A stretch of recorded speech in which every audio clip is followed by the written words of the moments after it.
Hey,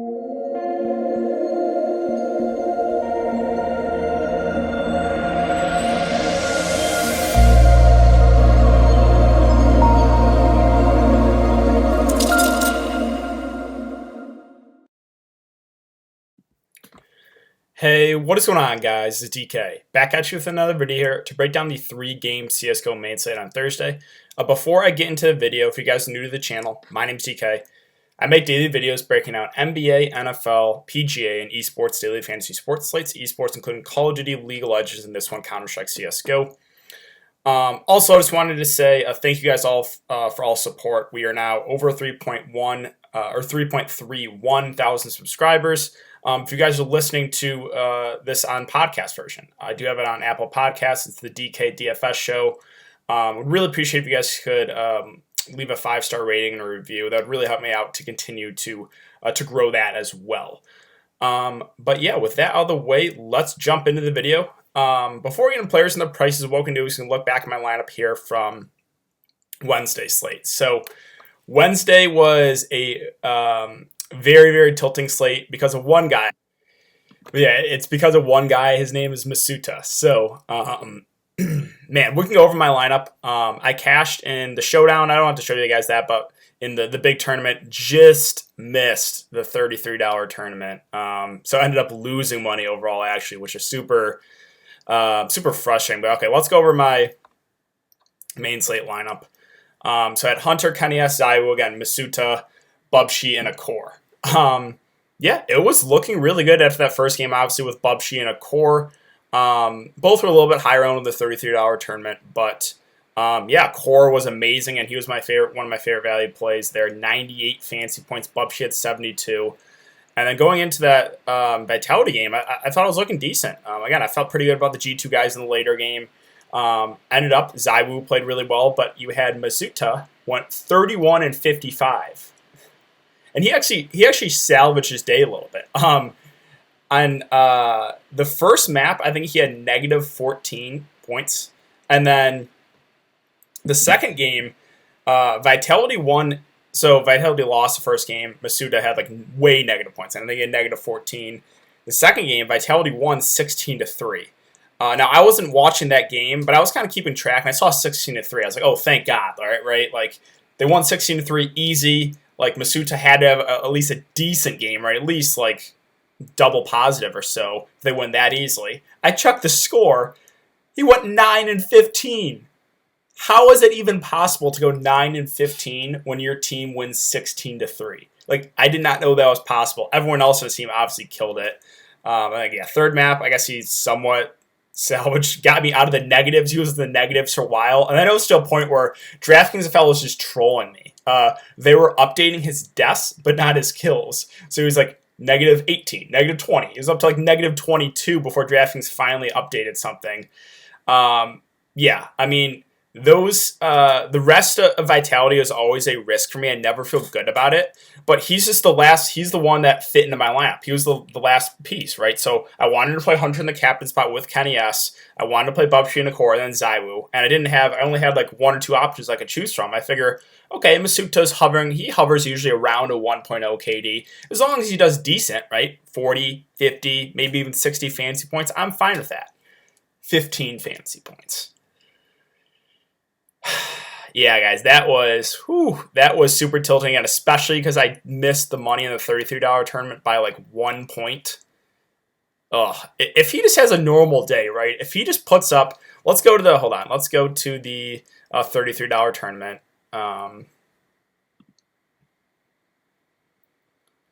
Let's just say Masuta, again, has a normal day, gets me 50 or 60 fancy points, right? So say we say 55, so that's, what was that, plus 40. So I'd be at 423, 433, 43, 453. Where would that be at in the money, right? That would be in like about 20th. So, yeah. But yeah, very, very tilting day for me for sure. Can't believe he was that bad, but again, it was a risk for sure. It was just the last piece in my lineup. Yeah, and then the G2 guys as well. It was a weird game. All three games ended very early. It was like 16-5, 16-7, 16-7, which is not good because you lose out on a lot of potential for rounds, right? You only get 0.5 for each round not played. So if those games were a little bit closer, I think I would have for sure cashed with, obviously Hunter in my captain spot and then Kenny S. But that's the game. Again, cash in the big tournament was about $1 short in the $33 tournament. Cash in the showdown, but still overall ended up losing a little bit. So hope you guys all had a good day, and that's really the wrap up there for Wednesday's look back. Again, Masuta, you're on my shit list, man. 15 fancy points. Just shaking my head. All right, let's now look at some odds here. So we have 3-game slate. We have Navi versus Mad Lions. We have Navi minus 180 favorites over Mad Lions. You have Furia and 100 Thieves. Furia minus 155 favorites. And the game in between that is FaZe and NIP. We don't have a line out right now for that. If you look at their most recent games, NIP did just have an impressive win there against Vitality. They also beat Astralis, but Astralis have been struggling. Whereas FaZe have kind of been limping in this one, right? Lost 1-2 to Navi, 0-2 to Big. So I think normally FaZe would probably be about, maybe minus 180 favorites. But because of the recent play, I would say FaZe probably 140, minus 150 would be my best guess. But, all right, let's talk about the slate. So we'll start the first game here, Mad Lions versus Navi. They have, again, Navi are minus 180 favorites. I don't know if I agree with that, to be honest. I think this one is basically a toss-up. Mad Lions has been in really, really good form. Besides that game against Ents, they beat Dignitas, they beat the Tide Mouse Sports, they beat Spirit 2-0, they beat Fnatic 2-1. Navi a little bit more up and down, right? Got 0-2 against Ents and most recently against G2, but did beat Mouse Esports, FaZe, and NIP in between. I think this one, in my opinion, is going to be close. Obviously, I like the price tags more on these Mad Lions guys, especially a core, right? 6.8K. He had a great game today, 98 fancy points. He was looking really good at that op. Now, the concern is he's going to be matched up against Simple, right? So they're going to be in a lot of sniper fights. You got to give the edge to Simple there, even though Core has been playing well. So that is the worry, that he is going to have to go against Simple in a lot of these gunfights. I still think, for the price tag at 6.8K, he's going to be pretty popular. I know they're underdogs, but I just think he's going to be one of the more popular value plays of the day because of recent play. And I think he is a good play. I do. 6.8K, I don't think it's high enough. I also have interest in Bubshy, obviously at 7.8K. Those are the two I played today. Those are the two that are always the most popular on this team. Bubshy, again, is a very, very aggressive player. And, again, when things are clicking for him, he has enormous upside. He has upside like Simple, right? He can put up 100 fancy points in a 3-game series. Right? He did it 108 back in April. So, Bubshy is a guy that, again, when things are clicking, he had a good game today against Fnatic, 63 and 46. He does have a lot of upside. And you get him at a nice discount here at 7.8K. So, obviously the price tags look better on the Mad Lions side, right? You have 7.8K for Bubshy and 6.8K for Core. For right now, there are two top players, whereas Navi, you have Simple over 10K and Electronic at 8K. So it's easier to get these Mad Lions guys in there.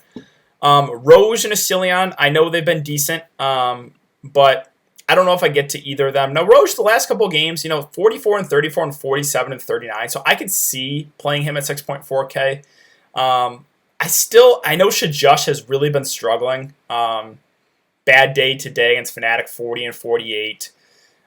He really hasn't had a big game in a while, but when he is playing well, he can get you 70, even 80 fantasy points. He's at 6.6K. So he's someone, again, I know I brought him up the last video, but I still have interest as a low-owned contrarian play if you wanted to go the Mad Lions side, right?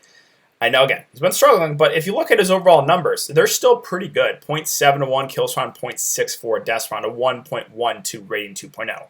Not too far off Bubshy, right? And then obviously, of course, I'm playing well too. Asilion, and I don't think I get to him. But all in all, again, if we're just focusing on this game, the price tags do look better than the Mad Lions side. They are underdogs, but I think this one could go either way. So Bubchi and Core, the top two plays, in my opinion. But if you want to get different, you could look to Shajosh. I think Roj will get some ownership because of recent play, but I would prefer going probably the more contrarian play in Shajosh, I guess.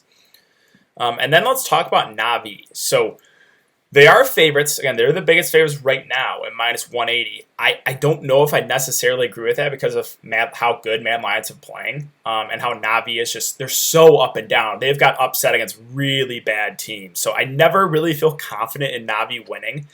So we have Simple at 10.2K. I think his ownership is obviously going to be way lower than it was that last slate against G2 where he was like 80+% owned.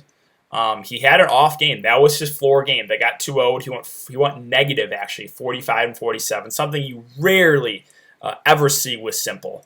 But you got to think he bounces back in this one. So I do have interest in Simple. I think he's going to be, again, pretty popular because he is Simple. But is he the optimal cash game play? Well, you have to ask yourself that. I think, I've messed around with roster construction a lot today. I think for a cash game setting, I like the more balanced approach. I like the guys in like the mid 8K range, 7K range, maybe a couple in the 6K range. A lot of those guys we'll talk about in the last game is Furia, who right now, personally, I think they're the best team in CSGO. So I really like the Furia side. We'll talk about that more once we get there. So yeah, is Simple a cash game play tomorrow? I think it's close, but if you play him, you got to play someone cheap. And you're never going to really feel good with any of those cheap guys, to be honest. Again, I think a Core, if we just go, let's just go for the whole slate and look at value plays, right? So are you going to feel comfortable with anyone below a Core at 6.8K? Rain, FaZe hasn't looked good recently. Rez, 6.8K. Maybe. Twist also been good, right? So there are some viable options. Jakeem is decent, but yeah, I mean, you might, if you play Simple, again, you might have to play someone like a Boomage or like a Vinny, right?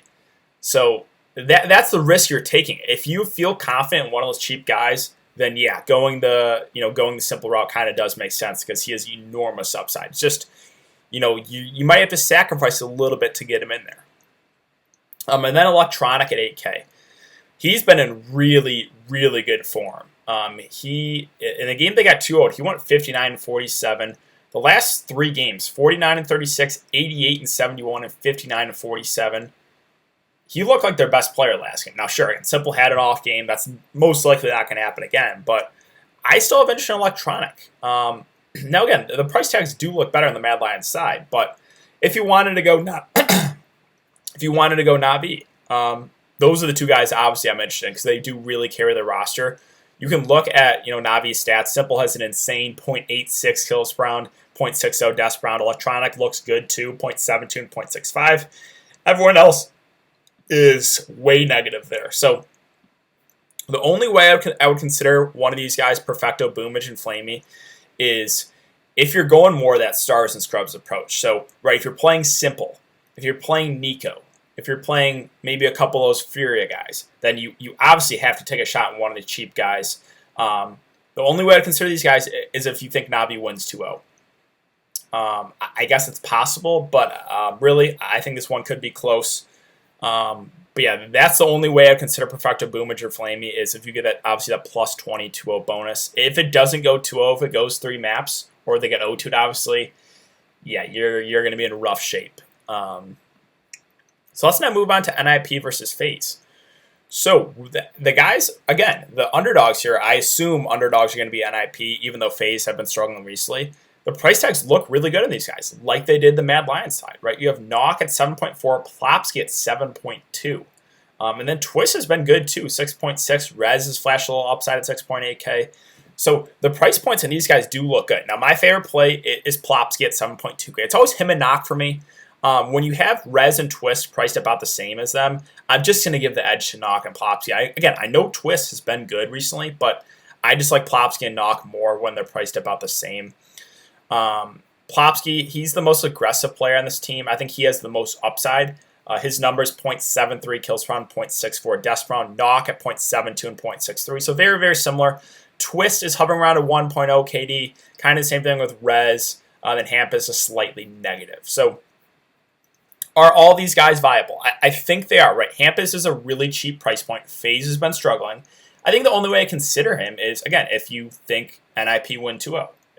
I think it is possible, right? FaZe have struggled. So that's always viable. It's just, the cheap guy that you go with, you're really hoping for the 2-0 sweep there. So yeah, I would probably rank these plays. Plopsy 1 for me, Knock 2, and then Rez and Twist are about tied for 3rd. And then again, if you think the NIP win 2-0, you can target a guy like Hampus. Then let's talk about the FaZe guys. So I'm going to be interested to see what the ownership it comes in these guys. I think the highest owned guy for sure is going to be coldzera 7K. That really stands out to me as a good price if you think FaZe win this one. Even if you don't, 7K, that's about probably $500 to $1,000 too cheap, in my opinion, for this matchup, right? If you look at coldzera's numbers, he's got the second best numbers overall, 0.71 kills per round, 0.62 deaths per round. It's honestly not too far off Nico. No, Nico has more kills, but he's a little bit more aggressive, but 0.79, 0.67. So, yeah, coldzera averaging, about plus 0.9, whereas Nico's at plus 0.12, right? So not super far off, but Nico is, again, the more aggressive player. But you're going to have to pay a premium for him. He's 9.4K. So is Nico going to be popular tomorrow? I don't know if he's going to be that popular. Again, I think ownership will be kind of spread out on this slate. I obviously like Nico, right? He's coming off a bad game. FaZe is coming off a bad game. Ownership is going to be lower. Kind of the same thing with Simple. So, yeah, the price point looks good on Nico for sure. Again, my favorite play, though, on FaZe would be coldzera. Brokey at 8.6K, for me, is a complete cross-off unless you just want to get super contrarian. Doesn't make sense to get to Brokey there when I could get to coldzera for $1,600 less or Nico for $800 more. It's really a stay away. I mean, does Brokey have decent numbers? Yeah, he's been okay. He looks good at the op, but there's just no point for me to play him over coldzera unless you're trying to get very contrarian in tournaments, right? It's just coldzera is the optimal play for sure if we're talking just FaZe. Now, Rain at 6.8K, he's been a little bit up and down. I don't know if I want to do it at that price. Like, I would feel more confident going to a guy like a Core at literally the exact same price. BMaz was absolutely terrible that last game. I don't know what he finished with, but I think it was like 13 and 31. Something just terrible. Watching that game, he just did a lot of the, watching of the flank. The not killing work, right? He just kind of sat in the back. He watched like the bomb sites that not a lot of people went to on defense. So, again, the price point is really cheap, 4.4K, and like recent games, he's had some decent games, right? Against Fnatic, only went -7. Against Spirit, only went -4 or 6. He went positive against Godsent. So those are not terrible numbers. Again, I think you can make an argument for anyone on the slate as long as I think I would target BMaz if I think FaZe win 2-0. That's the only way I would target him. So yeah, again, I would rank my plays for sure. coldzera 1 and then Nico 2. Brokey's basically a stay away for me. Rain, kind of a stay away too. And then BMaz, only way I would consider him is if you think FaZe win 2-0. But lastly, let's talk about 100 Thieves and Furia. So we have Furia coming in at -155 favorites. Furia are going to be more popular, but I love Furia here. I know both teams have been in relatively good form. Furia have won the last 4 games. 100 Thieves, close loss there against Cloud9, tied against Triumph. So not necessarily the best form, but 100 Thieves are still a solid team. Again, personally, we have Furia ranked number 8 overall in the world. I think they're the best team at Counter-Strike right now. I've watched a lot of it. I think they are the best team, so I'll get to their price points in a sec, obviously, once we talk about 100 Thieves. But I love the Furia side. That's where I'm going to be going tomorrow. I'll probably play at least 2 of those Furia guys. Now, if you want to go this 100 Thieves route, I don't think that's out of the question, right? Furia can always have an off game. It's possible, right? Even the best teams lose. So the price points do look good on these 100 Thieves guys. JKS at 7.2, and especially Jakeem at 6.4K. Those two price points look really good. Again, the underdogs on the slate, the price points are good, right? The Mad Lions side, the NIP side, the 100 Thieves side. So I think my favorite play for his price would be Jakeem, then JKS. Gratisfaction is always viable too using the op, but I just prefer Jakeem for a little bit more, or a little bit less, or JKS for a little bit more. Now, AZR and Liaz, they have actually had decent games too. They've had games where they've actually been the top scorers on the scoreboard, right? The last two games that we have here on Draftkings, 20 and 16 for Liaz, 24 and 18. AZR has been decent too, 18 and 19, 16 and 17. Not terrible, right? So I guess I prefer Liaz to AZR if you wanted to go a really cheap 100 Thieves, guys. If we look at their numbers for the last 3 months, you have AZR slightly negative. Liaz, again, same thing. Jakeem at 0.73, kills per round 0.68, Death per round, JCast 0.72 and 0.60, and then Gratisfaction at 0.7 and 0.65. So they are a little bit more of a balanced team, right? We have seen those bottom guys in the roster kind of carry the team sometimes. But my favorite place, if you want to go this route, is JCast Jakeem. Now, could you go a one-off 100 Thieves guy if you wanted to go like 2 Furia? I think that is possible, right? So I really like the Furia side. Say I play 2 of those Furia guys. I don't think it's out of the question for me to run it back with a guy like Jakeem because the price point is really, really cheap. But yeah, now let's talk about Furia. So this is where I feel the most confident, honestly. And the price points look really good in these guys.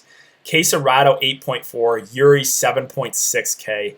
Those two stand out as two of my favorite plays right now on the slate. I do like Honey 2 at 8.2K.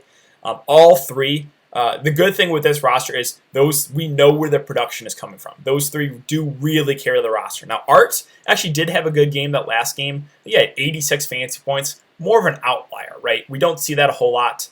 If you look at their numbers the last 3 months, you have Yuri at 0.77 and 0.61, Quesarado at 0.74 and 0.56, and Henny at 0.72 and 0.55. So honestly, really dominant numbers from those 3 guys. Again, I think right now this is the best team in Counter-Strike. I really like those top 3 guys. I think for cash games, play 2 of those top 3 for sure. You could even argue to play all 3. But yeah, I really do like the Furia guys today. Art and Vinny, I think, again, they don't have the best numbers, but they're decently cheap, right? 6.2K for Art, Vinny at 5K. I think I consider targeting those guys if you think Furia win 2-0, right? Now let's talk about roster construction. So the reason why I like more of the balanced approach for cash games is because there's a lot of good plays in the 8K range, in the 7K range. So let me go over those really quick. So for cash games, honestly, I think I probably avoid Simple, Nico, and obviously Brokey I don't like. But yeah, like cash games again. Quesarado, Henny, Yuri. Electronic and Navi, been playing really good. Bubshki, under 8K. You have Cold Zera at 7K. The NIP guys are low 7K range. You have JKS at 7.2. You have a guy like Jakeem at 6.4. A guy like a Core at 6.8K. That would probably, those guys that just listed off would probably be my core for cash games. I think you can make a really good lineup out of those guys I just listed.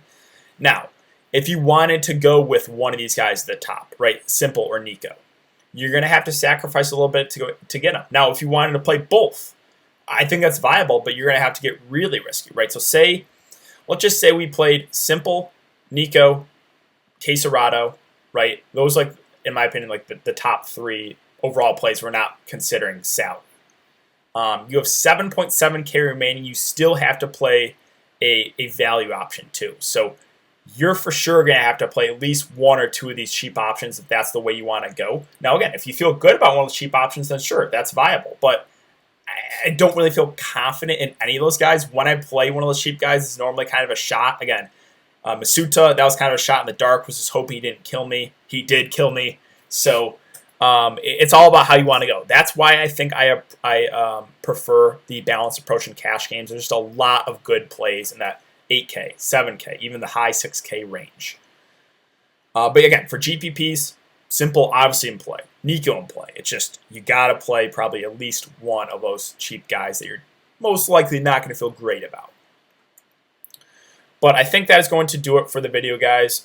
If you have been enjoying the content so far, I really appreciate it. If you like this video, subscribe if you haven't already. If you're listening to it on podcasts, right, leave a 5-star review or 5-star rating and a review. That would really help me out, guys, to continue to obviously grow my podcast as well. So, if you can take 1 minute out of your day and go leave a 5-star rating and a review, I would really, really appreciate that. It helps me out, again, to continue to put out free content for you guys every single day. Now, we have an exciting weekend coming up, guys. We have golf, PGA, starting tomorrow, the Charles Schwab tournament. If you guys are interested in that, I did have a video up there. That'll be, you can see that at the end of my video.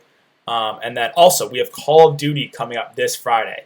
I'm going to be working on my spreadsheet tonight. I'll have a video up for Call of Duty tomorrow, and I'll release, obviously, my spreadsheet on Twitter tomorrow as well. If you guys don't follow me on Twitter, it's important to do so. It's in the description below. I release a lot of good information there. I release my Charles Schwab tournament cheat sheet there with a lot of good stuff, a lot of good information. So, yeah, it's important to follow me on Twitter as well, guys.